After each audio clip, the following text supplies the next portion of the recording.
El grito de Javier Rizono, en los pasillos de la residencia como un trueno, en una noche tranquila. Mateo no entres. Pero ya era tarde. La puerta se abrió de golpe. Y ali estaba el desnudo, con el corazón latiendo tan fuerte que parecía querer escapar de su pecho. Era una noche cualquiera en la residencia universitaria de Toledo, un edificio antiguo con paredes de piedra que guardaban los secretos de generaciones de estudiantes. Javier, de 25 años, había llegado a la ciudad desde Cádiz, con su piel morena y su risa fácil, buscando un futuro en arquitectura. Mateo, su mejor amigo, un toledano de ojos verdes y carácter reservado, estudiaba literatura. Habían sido inseparables desde el primer día, compartiendo cervezas, sueños y largas noches de estudio. Pero esa noche, un simple error, una puerta sincera, desencadenó algo que ninguno de los dos esperaba. Javier se cubrió torpmente con una sabana, su rostro ardiendo de vergüenza. Por Dios, Mateo, avisa antes de entrar, exclamó, mientras su amigo se quedó congelado en la entrada, con los ojos abiertos de par en par. Mateo balbuceó una disculpa, pero no se movió. Había algo en su mirada, una chispa que Javier no pudo descifrar, una mezcla de sorpresa y algo más profundo, algo que hizo que el entre ellos se volviera denso. Lo siento yo. Solo venía a devolver el libro, murmuró Mateo, sosteniendo una copia de 100 años de soledad. Pero no así fue.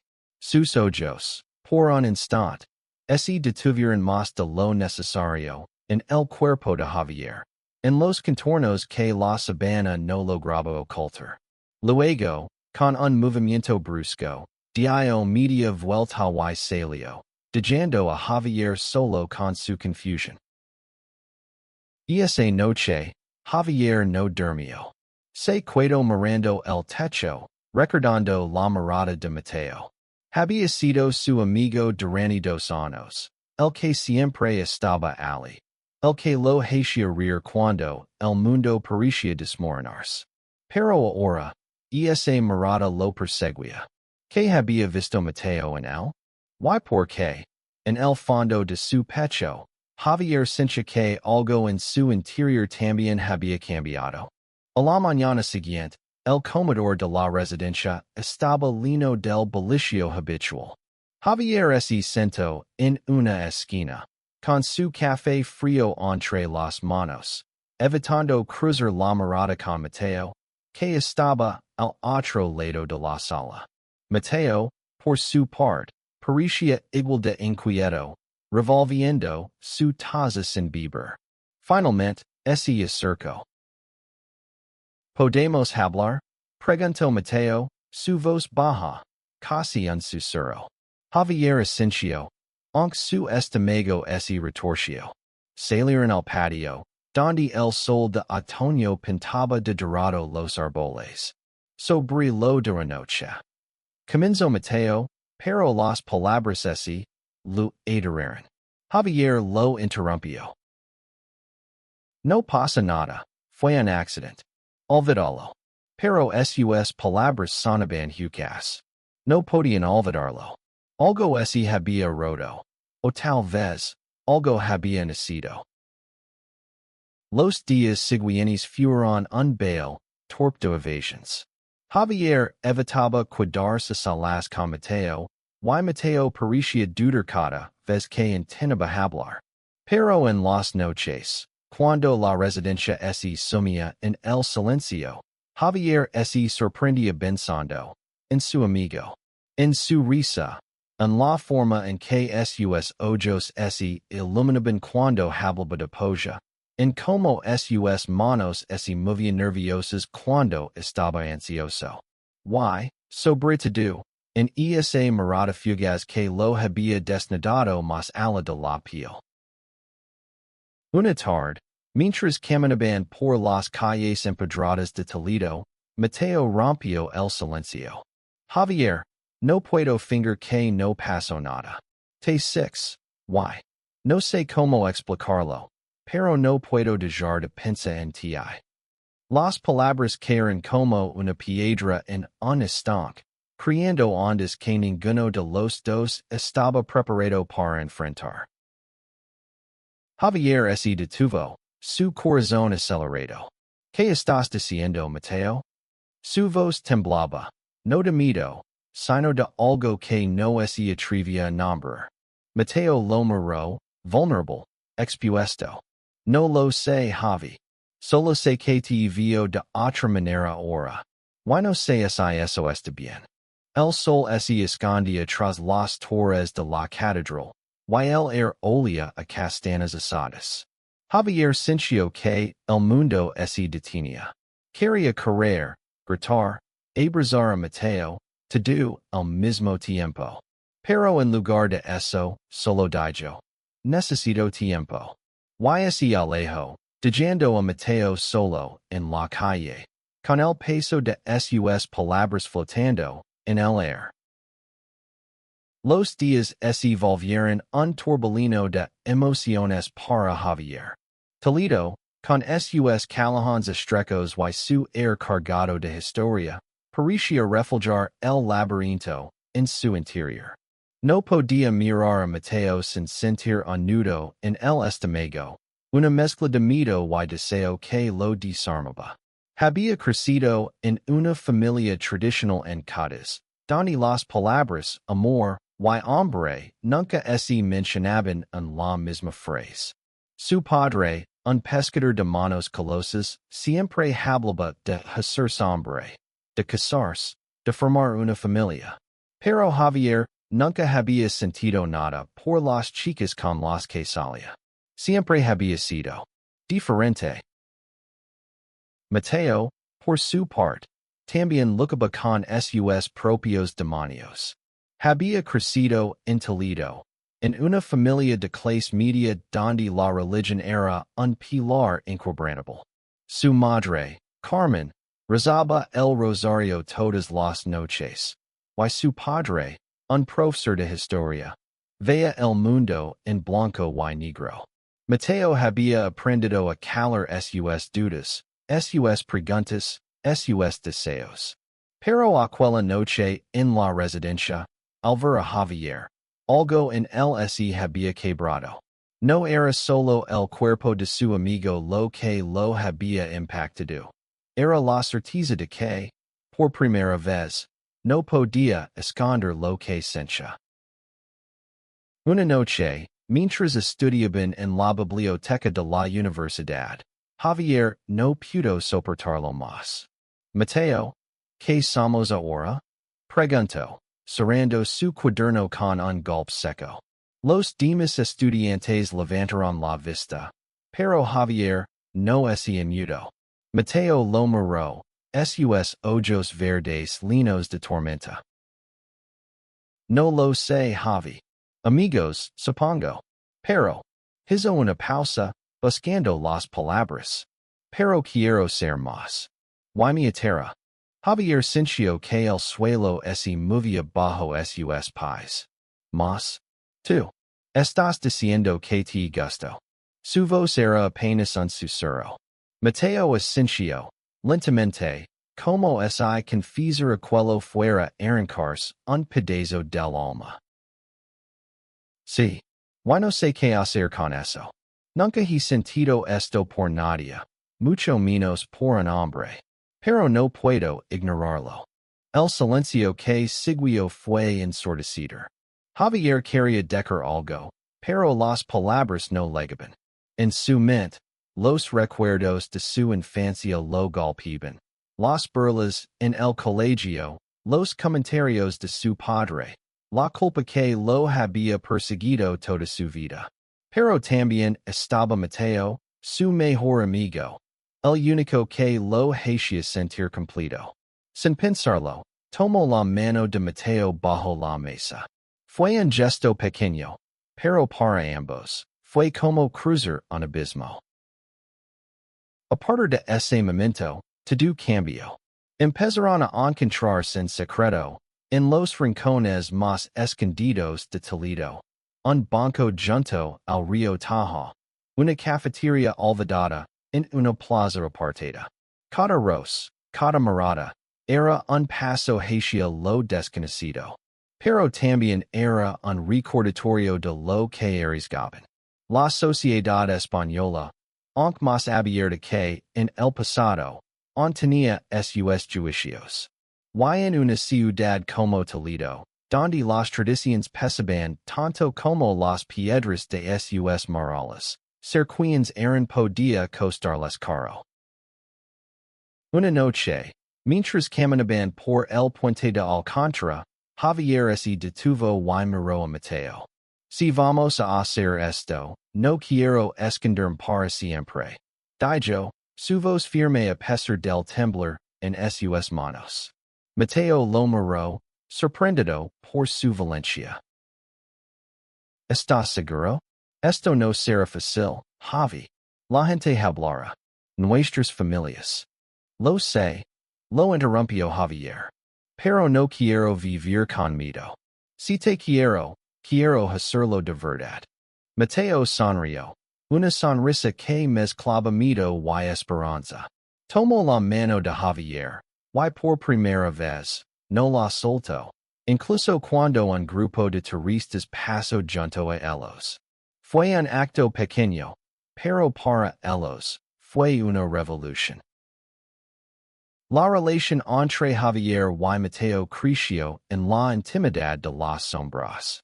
Cada encuentro era un mundo propio, donde las reglas del exterior no existen. Se besaron por primera vez en un callejón oscuro, con el eco de las campanas de la catedral resonando en la distancia. Fue torpe, nervioso, pero también perfecto. Javier sintió que, por primera vez, estaba siendo honesto consigo mismo. Pero los secretos no podían mantenerse para siempre. En la residencia, los rumores comenzaron a circular. Alguien los había visto tomados de la mano en el puente. Una compañera de clase, Elena, los enfrentó un día en el comedor. ¿Y es cierto lo que dicen de vosotros? Preguntó, con una mezcla de curiosidad y desaprobación. Javier sintió que el RSI lo escapaba, pero Mateo, sorprendentemente, mantuvo la calma. ¿Y que es cierto? Respondió, su voz firme. Elena se quedó en silencio, pero su mirada lo dijo todo. Y esa noche, Javier no pudo dormir, temiendo lo que vendría. Los rumores llegaron a oídos de la familia de Mateo. Su madre, Carmen, lo llamó una tarde, su voz cargada de preocupación. Mateo, ¿qué está pasando? Mijan dice cosas que no entiendo. Mateo intentó explicarse, pero las palabras se le quebraron. Colgó el teléfono, con lágrimas en los ojos, y buscó a Javier. Mi madre sabe algo. Le dijo, su voz temblorosa. No sé cómo enfrentarla. No sé si puedo. Javier lo abrazó, sintiendo el peso de su dolor. Lo hermos juntos, permiso. Pero en su interior, también tenía miedo. Su propia familia aún no sabía nada, y la idea de enfrentarlos lo aterrorizaba. En Cádiz, su padre siempre había sido claro sobre lo que esperaba de él. ¿Cómo reaccionaría al saber que su hijo amaba a otro hombre? A pesar del miedo, Javier y Mateo se aferraron el uno al otro. Encontraron refugio en los pequeños momentos. Una tarde bajando planos en el cuarto de Javier. Una noche leyendo poesía en la cama de Mateo. Pero el mundo exterior seguía acechando. Una noche, mientras regresaban a la residencia, un grupo de chicos los interceptó en una calle desierta. ¿Así que vosotros sois los maricas de la residencia? Dijo uno de ellos, con una sonrisa cruel. Javier Cincio que el corazón es y la detiene, pero Mateo dio un paso adelante, enfrentándolos. Dejadnos en paz. Dijo, su voz firme a pesar del temblor en sus manos. Los chicos se rieron, pero algo en la mirada de Mateo los hizo retroceder. Se fueron, dejando a Javier y Mateo solos, pero el incident los marcó. Por primera vez, sintieron el peso real de lo que significaba ser quienes eran. El enfrentamiento en la calle fue solo el comienzo. Los rumores se intensificaron, y la residencia, que alguna vez había sido su hogar, se convirtió en un campo de miradas y susurros. Javier empezó a notar como algunos compañeros evitaban sentarse con ellos en el comedor. Incluso Elena, que antes era amable, ahora los miraba con desconfianza. Mateo, siempre más reservado, comenzó a encerrarse en sí mismo. No sé si puedo seguir con esto, Javi. Confieso una noche, mientras estaban sentados en el tejado de la residencia, mirando las estrellas. Quiero estar contigo, pero ¿why si nos equivocamos? ¿Why si esto nos destruye? Javier sintió un nudo en la garganta. No nos equivocamos, dijo, tomando su mano. Lo que siento por ti es lo más real que he sentido en mi vida. Pero no voy a obligar a nada. Si necesitas tiempo, lo tendrás. Mateo lo miró, sus ojos brillando bajo la luz de la luna. No es tiempo lo que necesito. Es valor. Esa noche, durmieron juntos por primera vez. No en un sentido físico, sino emocional. Se quedaron abrazados, escuchando el latido del corazón del otro, como si el mundo exterior no existiera. Pero la realidad siempre encontraba la forma de colarse. Días después, Carmen, la madre de Mateo, llegó a la residencia sin avisar. Lo encontró en su habitación, con Javier a su lado. La tensión en el aire era palpable. Mateo, tenemos que hablar, dijo, su voz fría. Javier se excusó y salió, pero no antes de ver el miedo en los ojos de su novio. La conversación con Carmen fue un punto de quiebre. Esto no es lo que Dios quiere para ti, le dijo a Mateo, con lágrimas en los ojos. No es natural. No es correcto. Mateo intentó explicarse, pero cada palabra parecía hundirlo más. Cuando Carmen se fue, Mateo estaba destrozado. Javier lo encontró llorando en su habitación. No puedo hacer esto, Javi, dijo entre sollozos. No puedo perder a mi familia. No puedo. Javier sintió que el mundo se derrumbaba. Quería gritar, suplicar, pero en lugar de eso, solo abrazó a Mateo. Si necesitas lo entendrá, dijo, aunque cada palabra le rompía el corazón. Pero nunca dudes de que te amo. Mateo no respondió. Esa noche, se fue a casa de sus padres, dejando a Javier solo en la residencia. Por primera vez en meses, Javier sintió que el vacío lo consumía. Los días sin Mateo fueron un infierno silencioso. Javier seguía asistiendo a clases, dibujando planos, sonriendo cuando era necesario, pero por dentro estaba roto. Cada rincón de Toledo lo recordaba a Mateo, el puente donde se tomaron de la mano, el café donde compartieron su primer beso, la residencia donde todo comenzó. Intentó contactarlo, pero Mateo no respondía a sus mensajes. Javier se enteró por un amigo en común que Mateo había dejado la universidad temporalmente y estaba viviendo con sus padres. La idea de que Mateo hubiera elegido a su familia sobre él lo destrozaba, pero también lo entendía. El mismo no había tenido el valor de contar la verdad a su propia familia. Una noche, mientras caminaba solo por las calles de Toledo, Javier se encontró frente a la catedral. Entró, no por fe, sino por necesidad de encontrar algo, cualquier cosa, que le diera sentido a su dolor. Se sentó en un banco, mirando las vidrieras iluminadas por la luz de la luna. Ali, en el silencio, se permitió llorar. Lloró por Mateo, por sí mismo, por el amor que habían construido y que ahora parecía desvanecerse. Pero también fue en ese momento que tomó una decisión. No podía seguir viviendo a medias. Si quería ser libre, tenía que enfrentar sus propios miedos. Llamó a su madre y esa misma noche y, con la voz temblorosa, le contó la verdad. Mamá, estoy enamorado de un hombre. Su nombre es Mateo. El silencio al otro lado de la línea fue ensordecido. Luego, su madre habló, su voz suave pero firme. Javier, eres mi hijo. Siempre lo serás. Pero necesito tiempo para entender esto. No era la aceptación que esperaba, pero era un comienzo. Mientras tanto, Mateo lucaba con su propia batalla. En casa de sus padres, se sintió atrapado. Cada día era una lucha entre lo que sentía y lo que le habían enseñado.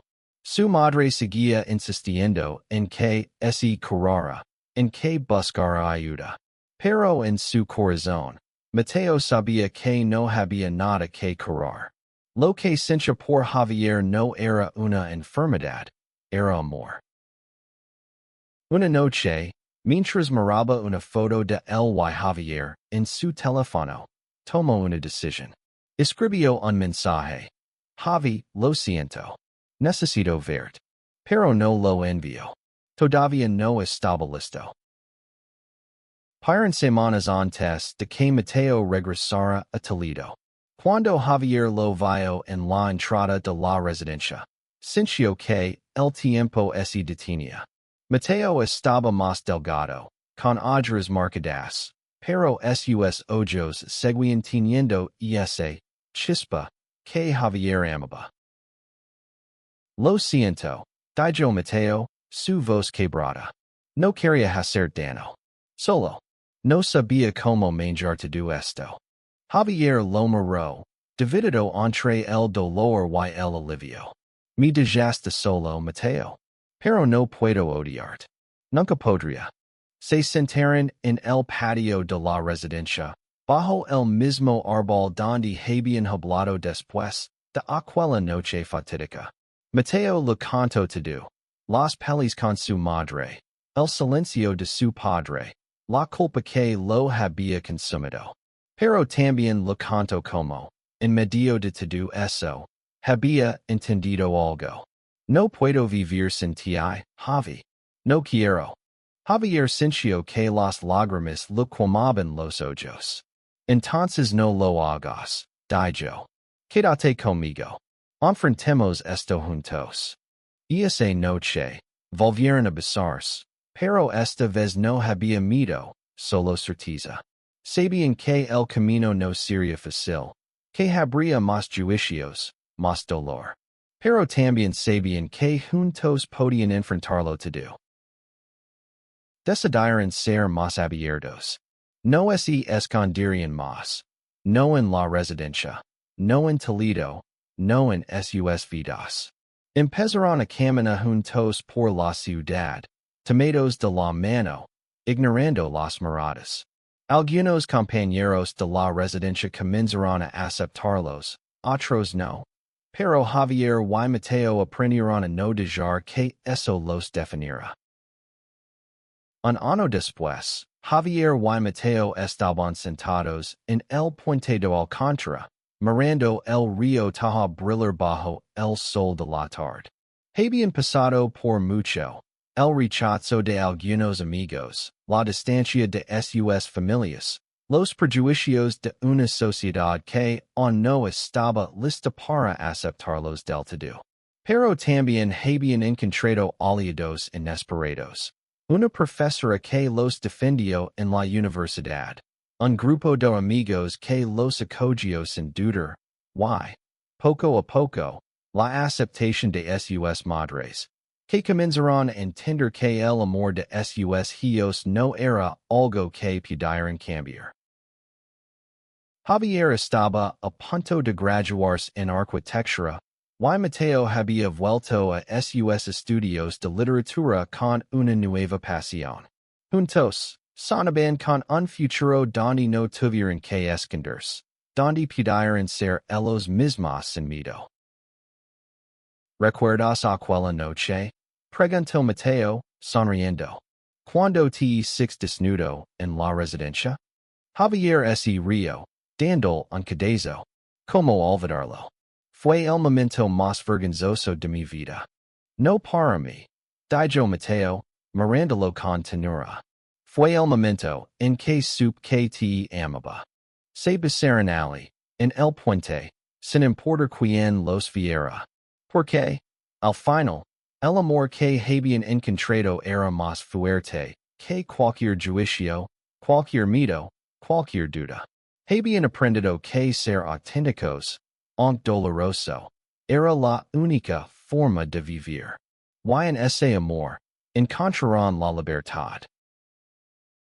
El sol se puso sobre Toledo, bañando la ciudad en tonos de oro y rojo. Javier y Mateo caminaron de regreso a la residencia, tomados de la mano, listos para enfrentar lo que viniera. Porque juntos, eran imparables.